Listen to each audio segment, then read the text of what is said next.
할렐루야, 할렐루야. 네, 우리 고난주간 특별 새벽 집회 4일째입니다. 오늘 이 시간도 하나님께서 우리에게 큰 은혜 허락해 주실 줄로 믿습니다. 우리 다 같이 사도신경으로 우리의 신앙을 고백하겠습니다. 전능하사 천지를 만드신 하나님 아버지를 내가 믿사오며 그 외아들 우리 주 예수 그리스도를 믿사오니 이는 성령으로 잉태하사 동정녀 마리아에게 나시고 본디오 빌라도에게 고난을 받으사 십자가에 못 박혀 죽으시고 장사한 지 사흘 만에 죽은 자 가운데서 다시 살아나시며 하늘에 오르사 전능하신 하나님 우편에 앉아 계시다가 저리로서 산 자와 죽은 자를 심판하러 오시리라. 성령을 믿사오며 거룩한 공예와 성도가 서로 교통하는 것과 죄를 사하여 주시는 것과 몸이 다시 사는 것과 영원히 사는 것을 믿사옵나이다. 아멘. 찬송 217장 주님의 뜻을 이루소서 함께 찬양하겠습니다.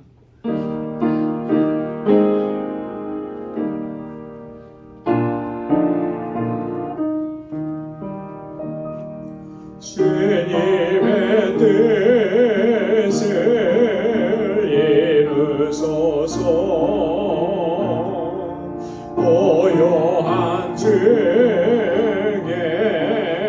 기다리니 진흙과 같은 날 빚으사 주님의 형상 만드소서. 주님의 뜻을 이루소서.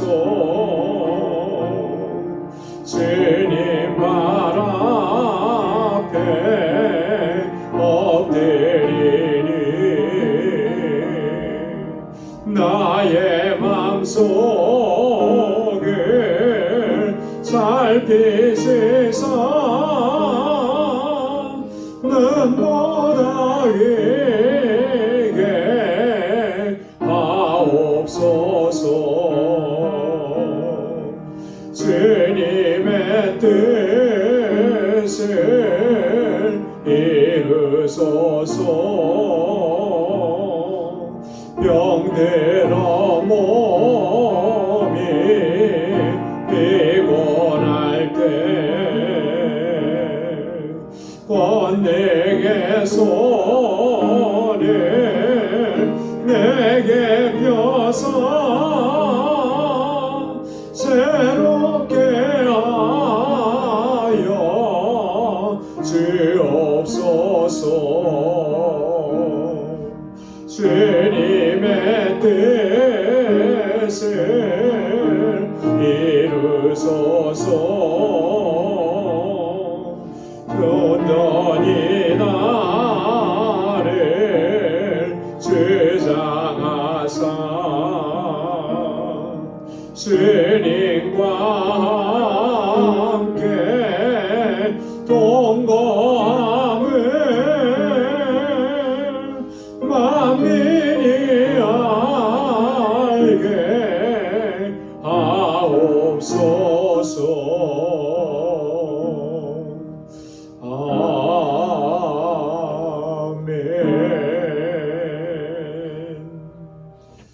우리 이 시간 다 같이 통성으로 함께 기도하겠습니다.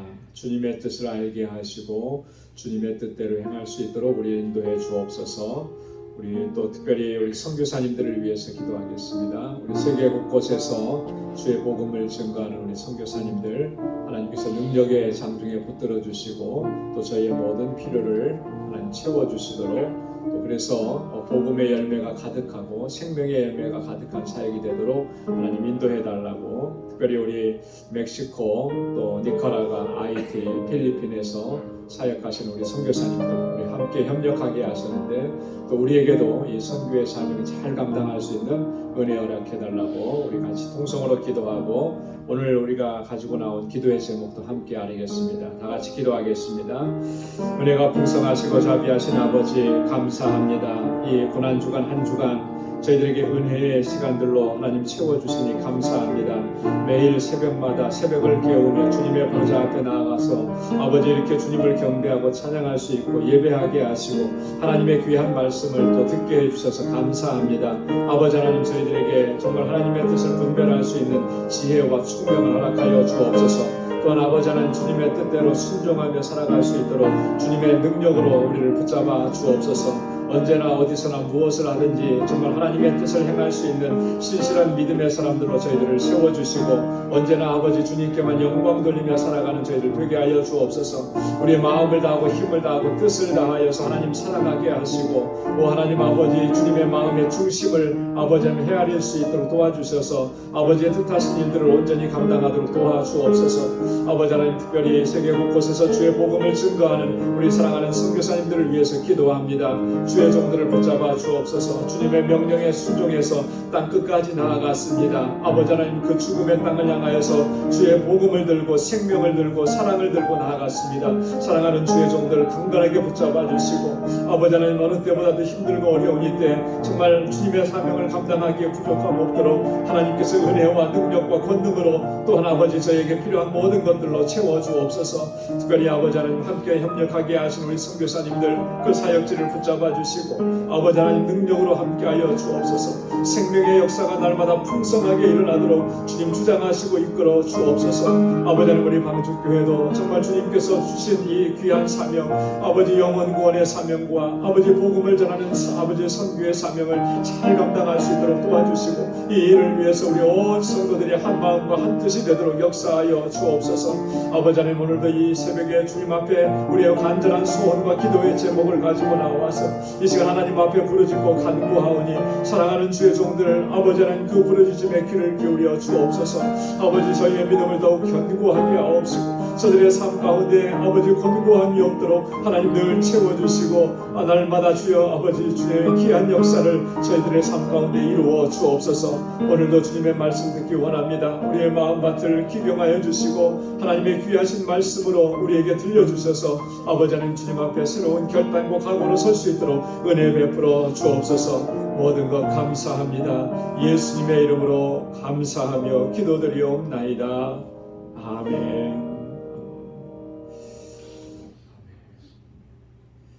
우리의 간절한 기도를 하나님께서 응답해 주실 줄로 믿습니다. 오늘 함께 나눌 하나님의 말씀, 신명기 4장 1절로 9절 말씀 함께 교독하도록 하겠습니다. 신명기 제4장 1절로 9절 말씀, 구약성경 266페이지입니다. 우리 한 절씩, 제가 한 절, 여러분 한 절 이렇게 교독하겠습니다.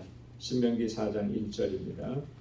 이스라엘아, 이제 내가 너희에게 가르치는 규례와 법도를 듣고 준행하라. 그리하면 너희가 살 것이요 너희의 열조의 하나님 여호와께서 너희에게 주시는 땅에 들어가서 그것을 얻게 되리라.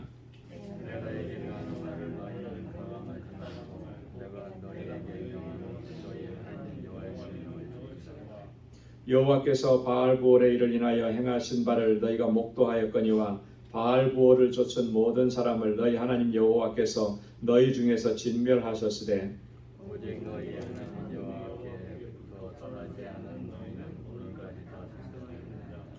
내가 나의 하나님 여호와의 명하신 대로 규례와 법도를 너희에게 가르쳤나니 이는 너희로 들어가서 기업으로 얻을 땅에서 그대로 행하게 하려 함인즉 너희는 지켜야 하라. 그리하면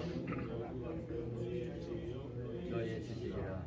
그들이 이 모든 규례를 듣고 이르기를 이 큰 나라 사람은 과연 지혜와 지식이 있는 백성이로다 하니라. 우리 하나님 여호와께서 우리가 그에게 기도할 때마다 우리에게 가까이 하심과 같이 그 신의 가까이 함을 얻은 나라가 어디 있느냐. 오늘 내가 너희에게 선포하는 이 율법과 같이 그 기대와 복도가 여기는 나라가 어디 있느냐. 다 함께요. 오직 너는 스스로 상가며 내 마음을 힘써 지키라. 두렵건대 내가 그 목도한 일을 잊어버릴까 하노라. 두렵건대 내 생존하는 날 동안에 그들이 내 마음에서 떠날까 하노라. 너는 그 일들을 내 아들들과 내 손자들에게 알게 하라. 아멘. 오늘은 네 번째 시간 하나님의 뜻 알기, 하나님의 뜻 네 번째 시간으로 하나님의 뜻 따라 살기입니다. 한번 따라서 해보시기 바랍니다. 하나님의 뜻 따라 살기, 하나님의 뜻 따라 살기. 네, 하나님의 뜻을 따라 사는 것. 신앙생활에 있어서 하나님의 뜻이 무엇인지를 분별하는 것, 그것이 가장 중요한 일이다라고 이렇게 말씀을 드렸는데요. 사실 그보다 더 중요한 것이 있습니다. 그게 뭐냐면 하나님의 뜻대로 살아가는 거예요. 하나님의 뜻대로 살아가는 거예요. 아는 것에서 그치지 않고 이제 내 삶을 통해서 그 뜻대로 살아가면서 하나님의 말씀에 순종하고 그 뜻에 순종하는 삶, 이게 너무나 중요하다라고 하는 거죠. 그래서 오늘 함께 봉독한 신명기 4장 1절에서 9절까지 말씀을 보면 모세가 하나님께서 주신 그 율례와 법도 그것을 이스라엘 백성들에게 가르치면서 이거 잘 알아라 이렇게 얘기한 게 아니고 힘써서 지켜 행하라 그랬습니다. 이게 하나님의 뜻이니까, 하나님께서 주신 것이니까 아는 것으로 그치지 않고 힘써서 행하라는 거예요. 그래야만 하나님께서 너희에게 은혜와 복을 더하실 것이다 라고 하는 것이죠. 그래서 이 하나님의 뜻을 아는 것 못지않게 그 이상으로 중요한 것이 하나님의 뜻을 행하는 것이라는 거예요. 교재를 계속해서 보겠습니다. 아는 것에 만족하고 하나님의 뜻대로 살아가기를 힘쓰지 않으면 아무런 유익이 없습니다. 오히려 심각한 해를 가져다 줍니다. 왜냐하면 아는 것으로 만족하는 신앙생활은 우리를 영적으로 교만하게 만들기 때문입니다. 그래서 사도 바울은 지식은 교만하게 한다고 경고했습니다. 여러분, 아는 것으로만 그치고 행하지 않는다면 이게 정말 내가 많이 알아서 정말 나에게 영적으로 유익한 것 같지만 그게 오히려 해가 되는 거예요. 왜냐하면 머리에만 넣어둔 하나님의 말씀에 대한 지식은 삶으로 행해지지 않고 실천되어지지 않는 그러한 지식들은 우리를 영적으로 교만하게 만들기 때문에, 영적으로 교만하게 그래서 머리에 우리가 뭐 세상의 최신의 지식들을 가득 쌓아둔 사람들을 보십시오. 참 그것으로 자기 아는 것을 많이 얘기하는데 그 얘기하면서 어떻게 생각하느냐면 상대방을 무시하는 거예요. 그만큼 높아지는 거죠. 교만해지는 거죠. 이런 위험성이 너무나 다분하게 있기 때문에 사도 바울이 그렇게 경고한 거예요. 지식만 쌓아가는 것은 우리를 교만하게 만든다는 거예요. 여러분, 교만하게 만들면 그것이 어떤 결과를 초래하게 됩니까? 상대방에게 어떤 해를 입히는 것, 물론 그런 일들이 있을 수 있을 텐데 이런 어떤 영적인 교만은요, 결국 우리에게 나를 최악의 상태로 만들어가는 것입니다. 왜냐하면 교만은 어떤 것이라 그랬습니까? 교만은 패망의 선봉이고 거만한 마음은 넘어짐의 앞잡이라고 솔로몬이 이미 그 시대에 우리에게 경고했기 때문입니다. 여러분, 솔로몬이 이게 이렇게 경고한 것이 그냥 경고한 것이겠습니까? 아닌 것 같아요.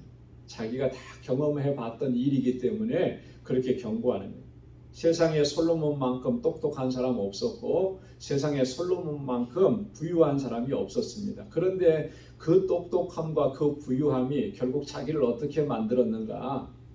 정말 하나님께로부터 멀어지게 만들고 넘어지게 만들었다라고 합니다. 실제로 솔로몬 이후에, 아니 솔로몬 때부터 이스라엘 땅에 우상 숭배가 만연하기 시작을 한 겁니다.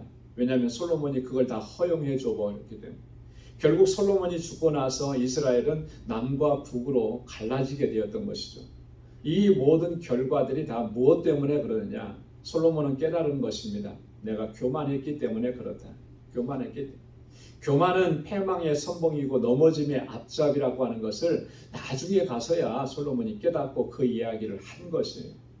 여러분, 그렇기 때문에 우리가 정말 하나님의 뜻을 내가 많이 안다, 이것으로 그쳐버리면 누구나 다 그렇게 될 수밖에 없는 거예요. 더 중요한 것은 하나님의 뜻대로 행하는 삶입니다. 우리가 힘써야 될 것은 바로 이거라는 것이죠. 계속해서 보겠습니다.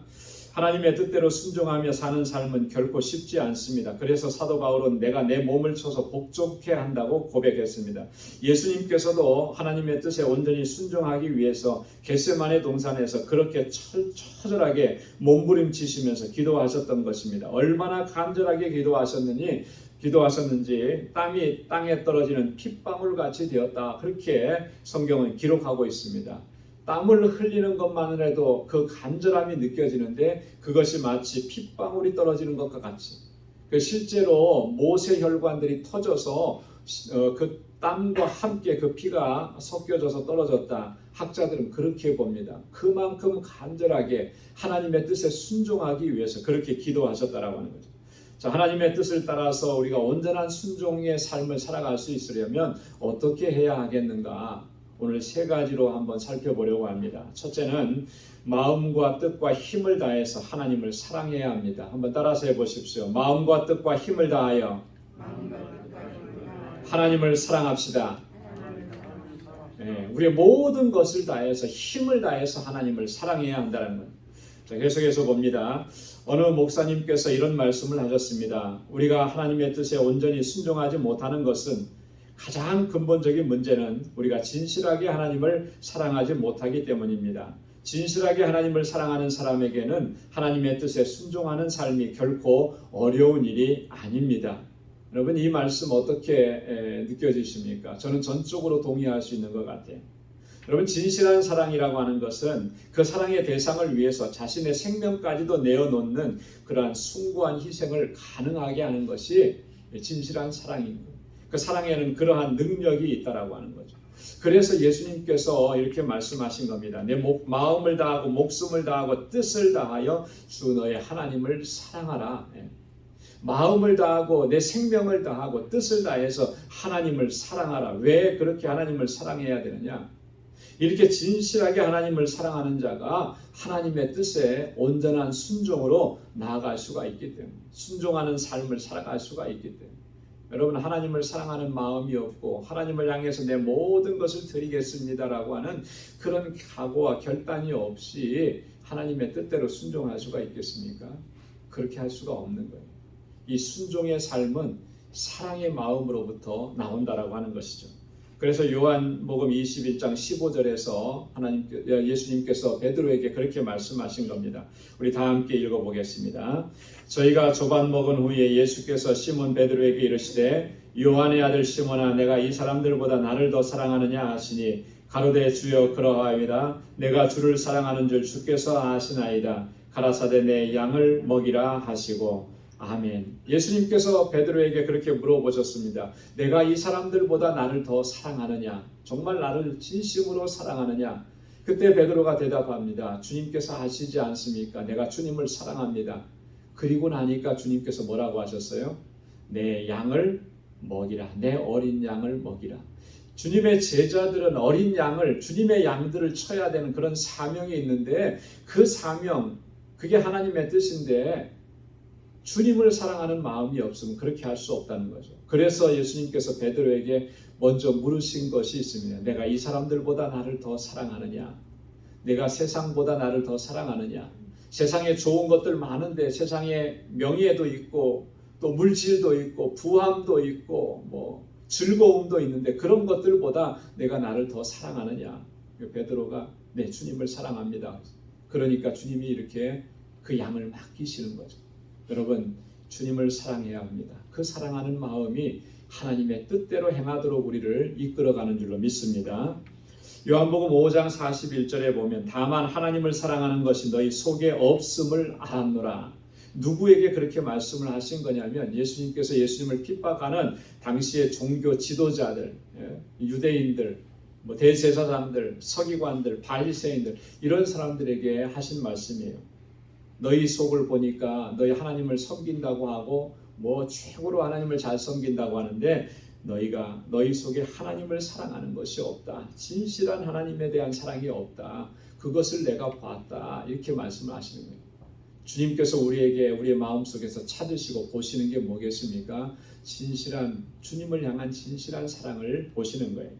요한복음 14장 15절에 너희가 나를 사랑하면 나의 계명을 지키리라. 여러분, 우리 마음을 다하고 뜻을 다하고 힘을 다해서 주님을 사랑하고 그 사랑의 마음으로 주님의 뜻대로 행할 수 있는 우리 모두가 되기를 소망합니다. 자, 두 번째는요, 우리의 생각과 우리의 삶의 목표를 하나님의 중심에 맞춰야 합니다. 하나님의 중심에. 우리의 모든 생각, 우리의 모든 삶의 목표, 하나님의 중심에 맞춰야 돼요. 여러분, 계속해서 보겠습니다. 하나님의 중심이 무엇인지를 정확하게 이해하는 것이 하나님의 뜻을 따르는 데 결정적인 역할을 합니다. 그런데 우리는 하나님의 마음 중심을 헤아리려고 하기보다는 부수적이고 지역적인 것에 집중하는 경우가 많습니다. 그래서 하나님의 뜻과는 거리가 먼 비본질적인 것들을 행하면서도 그것이 하나님의 뜻이라고 주장할 때가 너무나 많다라고 하는 거예요. 여러분, 한번 생각해 보십시오. 정말 우리가 하나님의 마음 중심을 헤아리고 그 뜻대로 행하려고 힘쓰는가? 대부분의 경우는 정말 비본질적인 것에, 부수적인 것에, 지역적인 것에 집착하고 그럴 때가 너무나 많아요. 그러면서 그것이 하나님의 뜻이라고 그렇게 이야기할 때가 참 너무나 많습니다. 여러분, 우리가 목회 현장에 있어서도 그런 것들을 많이 느끼는 거예요. 한때 막 한국 교회를 휩쓸고 갔던 그런 어떤 부음 같은 거, 뭐 이런 것들이 뭐가 있었느냐면요, 이런 게 하나 있었습니다. 교회 성장학이라고 하는 게 있었어요. 교회 성장학. 그래서 뭐 교회 성장에 대한 세미나도 하고 막 급성장 이룬 그런 교회들 목회자들이 나와서 이렇게 하면 교회가 크게 성장합니다. 나중에는 뭐 성전 건축에 대해서 이렇게 하면은 정말 성도들이 다 모여서 깨끗하게 아름답게 예배드릴 수 있는 그런 공간을 만듭니다. 교회 성장학이라든지 뭐 성전 건축학이라든지 이런 게 막 한때 한국 교회를 휩쓸고 간 적이 있었습니다. 여러분, 이 교회 성장이라고 하는 것, 이런 게 정말로 본질적으로 중요한 것이겠는가? 하나님께서 정말 교회를 크게 성장시키는 것, 초대형 교회를 만든 것, 우리 한국 교회가 자랑하는 것처럼 전 세계 초대형 교회가 뭐 50개 교회 중에 절반이 한국에 있다라고 하는데, 그렇게 하는 걸 하나님께서 정말 원하시는 것인가? 그게 하나님의 마음의 중심인가? 성경은 어느 곳에서도요 그렇게 얘기하지 않았어요. 너희 교회에 뭐 멤버십이 많아지기를 원한다, 하나님 그렇게 말씀하신 적이 하나도 없습니다. 그건 어떻게 보면 자연적인 현상인 거예요. 그런데 우리는 거기에다만 포커스를 맞춘 적이 얼마나 많은가?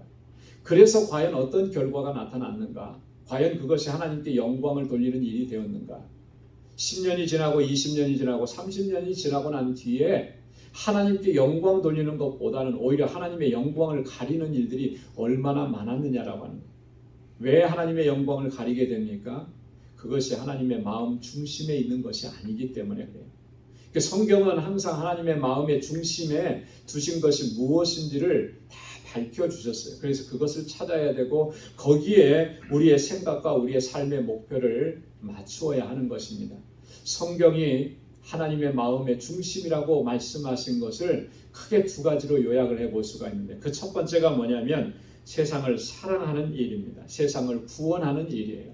하나님의 마음의 중심은요 항상 구원하는 일에 있습니다. 그래서 교회에 두신 하나님의 마음도 마찬가지예요. 영혼을 구원하는 일, 생명을 구원하는 일, 그것이 하나님의 중심이라고 하는 거예요. 그래서 우리가 신앙생활하면서 이렇게 공동체를 이루어가면서 함께 믿음 생활하면서 항상 우리의 포커스도 어디에 있습니까? 하나님의 마음 중심인 영혼을 구원하는 일에 있어야 하는 것입니다. 그래서 하나님께서는 독생자 예수 그리스도를 구원자로 이 땅에 보내신 겁니다. 요한일서 4장 9절 말씀 다 함께요. 하나님의 사랑이 우리에게 이렇게 나타난 바 되었으니 하나님이 자기 독생자를 세상에 보내심은 저로 말미암아 우리를 살리려 하심이니라. 아멘. 하나님께서 독생자를 우리에게 보내심은 무엇을 위함이라 그랬어요? 우리를 살리시기 위해서, 우리에게 생명을 주시기 위해서. 그래서 오늘 우리가 정말 무슨 일을 하든지 생명을 살리는 일에 포커스를 두고 중심을 둬야 하는 것입니다. 자, 두 번째로는 하나님의 마음 중심이 뭐냐면 하나님의 자녀된 우리들이 거룩하게 살아가는 거예요. 거룩하게. 우리를 거룩하게 구별하셨기 때문에 이제는 거룩한 삶을 살아가는 거예요. 그래서 오늘 우리가요, 우리의 삶이 정말 그렇게 구별된 삶이 되도록 하나님께서 우리에게 기대하시는 거룩한 삶이 되도록 늘 힘써야 하는 것입니다. 계속해서 보겠습니다. 그래서 하나님께서는 너희는 거룩하라 나 여호와 너희 하나님이 거룩함이니라 말씀하셨고, 예수님께서도 하늘에 계신 너희 아버지의 온전하심과 같이 너희도 온전하라 우리에게 그렇게 권고하시고 명령하신 것입니다. 그러므로 우리의 모든 생각과 삶의 목표를 이러한 하나님의 중심에 맞추어야 합니다. 그리하면 우리의 삶은 자연스럽게 하나님의 뜻대로 순종하는 삶으로 나아갈 수 있게 되는 줄로 믿습니다. 세 번째로는요, 우리가 철저하게 나 자신을 부정해야 하는 것입니다. 한번 따라서 해보시기 바랍니다. 철저하게 자기를 부정해야 합니다. 네, 나를 부정해야 돼요. 그래야만 하나님의 뜻에 온전하게 순종으로 나아갈 수가 있는 것입니다. 예수님께서 제자들에게 말씀하셨습니다. 누구든지 나를 따라오려거든 자기를 부인하고 자기 십자가를 지고 나를 쫓을 것이니라. 여러분, 예수님을 따른다라고 하는 것은 다른 말로 표현하면 하나님의 뜻에 순종하는 것이라고 말할 수 있는데, 이렇게 하나님의 뜻에 순종하는 삶을 살 수 있으려면 가장 먼저 우리에게 필요한 게 뭐라고 하셨습니까? 그것은 자기 부인이라고 말씀합니다. 자기를 부정해야 한다라고 합니다. 철저하게 자기를 부정하지 않으면 주님처럼 우리가 십자가를 질 수가 없고 주님을 따르는 삶은 불가능하다라고 하는 것입니다. 여러분, 우리가 하나님의 뜻에 전적으로 순종하지 못하는 가장 결정적인 이유는 내게 능력이 없어서가 아니고 내가 나를 부정하지 않기 때문에, 나를 부인하지 않기 때문에, 나를 부인하지 않고 나를 부정하지 않는다라고 하는 것이 무슨 의미냐면 이런 거예요. 내가 지금 소유하고 있는 것, 내가 지금 누리고 있는 것, 나의 어떤 생각과 나의 어떤 야망들, 이런 것들을 우리가 내려놓지 못하는 거예요. 이거 다 내려놔야 되는 것인데요. 내가 가지고 있는 것도 내려놔야 되고 주님의 뜻을 위해서 내려놔야 되는 거예요. 내가 생각하고 있는 것들, 내가 목표를 정하고 내가 이런 야망을 가지고 이거 이루겠다라고 생각했던 것들조차도 다 내려놔야 되는 것입니다. 그게 자기 부정이에요. 그리고 오직 내 안에서 하나님의 뜻만이 이루어지기를 갈망하고 소망해야 되는데 우리가 과연 그렇게 하고 있는가? 그러지 못하는 거예요. 주님을 섬긴다고 하면서도 그 안에 내 욕심이 너무나 많고 내 야망이 너무나 많고 내가 이루고자 하는 일이 너무, 마치 가룟 유다처럼 정말 주님을 따르면서도 자기 목표를 이루려고 하는 그런 것이 오늘 우리들의 모습이 아니냐. 자기를 내려놓지 못하니까, 나를 부정하지 아니하니까 하나님의 뜻을 선택적으로 우리가 받아들이는 거죠. 어떤 것은 내가 순종하고 어떤 것은 내가 거부하고 그런 모습으로 나타나는 거예요. 여러분, 자기를 부인하지 않기 때문에 우리가 순종하지 못한다라고 하는 것을 우리가 늘 기억해야 합니다. 여러분, 사도 바울이 뭐라고 얘기했습니까? 갈라디아서 5장 24절에 그리스도 예수의 사람들은 육체와 함께 그 정과 욕심을 십자가에 못 박았느니라 라고 선언했습니다. 그리스도 예수의 사람들은, 우리 다 예수님의 사람이라고 그렇게 우리가 고백하고 믿고 있지 않아요? 자, 그러면 예수의 사람들의 가장 큰 특징이 뭐냐면 자기 육체와 함께, 내 육체가 십자가에 못 박히는 것 마찬가지, 그걸 뭐 두말할 필요도 없고 그 정과 욕심을, 그 안에 있는 모든 것들을, 그 마음의 중심을 다 십자가에 못 박은 거예요. 여러분, 십자가에 못 박았다라고 하는 건 뭡니까? 죽었다라고 하는 거잖아요. 내가 할 수 있는 게 아무것도 없는 거예요. 나를 통해서 오직 하나님께서, 주님께서만 역사하시도록 그렇게 내어놓은 사람이 바로 예수 그리스도의 사람들이라고 하는, 우리는 아직도 그렇게 하지 못하기 때문에 우리가 전적으로 하나님의 뜻에 순종하지 못하고 있고 순종하는 것이 그렇게 힘들고 어려운 거예요. 그래서 철저하게 우리는 나를 내려놓아야 하는 것입니다. 자기를 부정해야 합니다. 그래야만 우리가 십자가를 지고 주님을 따라갈 수가 있는 것입니다. 누가복음 14장 26절로 27절 다 함께요.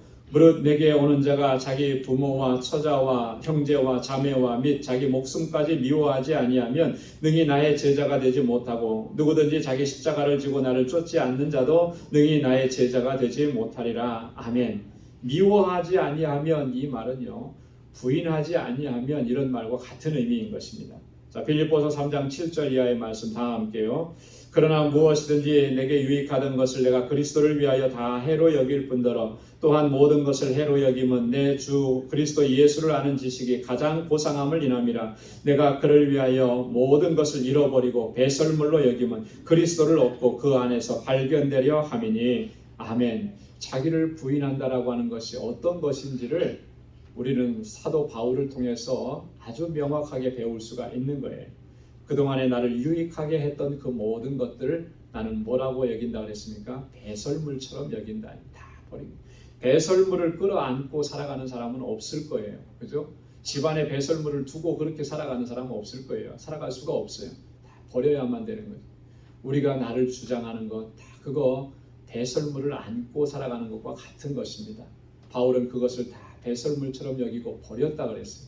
그게 바로 자기를 부인하는 것이고, 그렇기 때문에 바울이 죽기까지 하나님의 뜻에 순종할 수가 있었던 것이고, 오늘 우리에게 절실하게 필요한 것이 바로 이런 부분들인 것입니다. 여러분, 하나님의 뜻대로 살아가기를 힘쓰는 저와 여러분들 될 수 있기를 소망합니다. 그러기 위해서 하나님을 뜨겁게 사랑해야 되는 것이고, 하나님의 마음의 중심에 우리의 모든 것을 맞춰야 되는 것이고, 또 나를 철저하게 부정하면서 오직 예수 그리스도 주님만이 드러나고 나타나게 하기를 힘쓰면서 그렇게 하나님의 뜻에 순종하는 우리 모두가 될 수 있기를 주님의 이름으로 축원합니다. 기도하겠습니다. 하나님 아버지, 주님의 은혜와 사랑을 감사합니다. 오늘 고난주간 특별 새벽 집회 넷째 날을 저희들에게 허락해 주시고 오늘도 새벽을 깨우며 주님 앞에 나올 수 있도록 인도해 주시니 감사합니다. 시간 우리에게 도전하시고 은혜 허락해 주시는 이 귀한 하나님의 말씀으로 우리의 삶이 완전하게 변화될 수 있도록 도와주옵소서. 하나님의 뜻이 우리의 삶 가운데 이루어지기를 원합니다. 하나님, 그렇게 순종하며 살아가기를 원합니다. 우리의 마음을 다하고 뜻을 다하여 하나님 사랑하고 하나님의 마음의 중심의 것들을 아버지 하나님 실천하고 우리의 삶 속에서 이루어갈 수 있도록 도와주옵소서. 날마다 나를 주님 앞에 복종케 하며 나의 모든 것들을 다 배설물처럼 내어버리고 오직 하나님의 뜻만이 이루어지기를 간절하게 갈망하며 그렇게 주님을 따라가는 우리 모두가 될 수 있도록 인도하여 주옵소서. 오늘 이 하루의 삶도 온전히 주님께 의탁합니다. 우리 사랑하는 방주 믿음의 권속들, 저들의 삶 가운데 늘 함께 하시고 어디에 있든지 무엇을 하든지 하나님 복에 근원된 삶을 살게 하시고 그리스도의 아름다운 향기로 드러나는 복된 하루가 될 수 있도록 주님 인도하여 주옵소서. 이제는 우리 주 예수 그리스도의 무한하신 은혜와 하나님 아버지의 크고 놀라우신 사랑과 성령의 위로 교통 충만하심의 역사가 주님의 뜻대로 순종하며 살아가기로 결단하는 우리 믿음의 모든 권속들과 저들의 가정과 직장, 생업의 터전과 학업 위에 이제로부터 영원까지 함께 하시기를 간절히 축원하옵나이다. 아멘.